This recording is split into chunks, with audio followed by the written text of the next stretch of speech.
Gusto mong kumain ng ginisang mani pero wala ka nang mabilhan. Di tulad ng dati, napakalat-kalat yung mga nagtitinda ng mani sa mga gilid ng bangketa. Ngayon halos wala na sila. Madali lang yan, tara luto tayo. Magpainit tayo ng mantika sa isang kawaling nasa katamtamang apoy. Siguraduhin mainit na yung mantika bago natin ilagay yung mga mani. Ang bili ko nga pala dito sa maning ito ay 75 pesos ang kalahating kilo. Dahil hindi naman ito pambenta, kundi kutkutin lang namin habang nanonood ng Korean drama, kalahating kilo sapat na. Sa kumukulong mantika, ibinuhos ko yung kalahating kilo ng mani at hinalo-halo ko siya hanggang sa siya ay maging golden brown. Trivia lang, ang mani o ang Arachis hypogaea ay isang uri ng legume na kilala sa kanyang mga butil na nakakain at nakabaon sa isang shell o balat.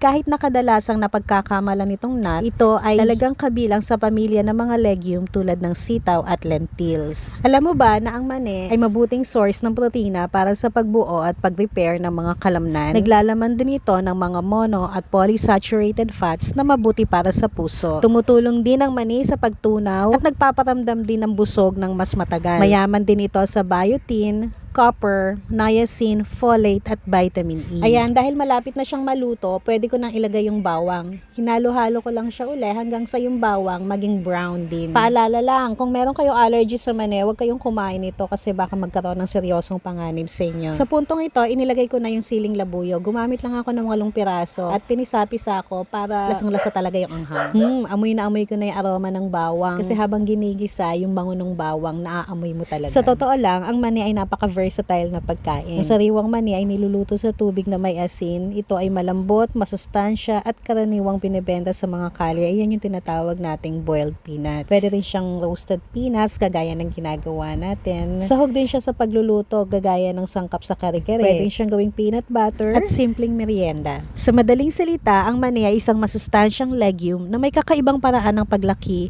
at malawakang ginagamit sa pagluluto at paggawa ng mga produkto sa Pilipinas. Mula sa mga mani sa kanto hanggang sa kare-kare, ito ay isang mahalagang bahagi ng kultura at pagkain ng mga Pinoy.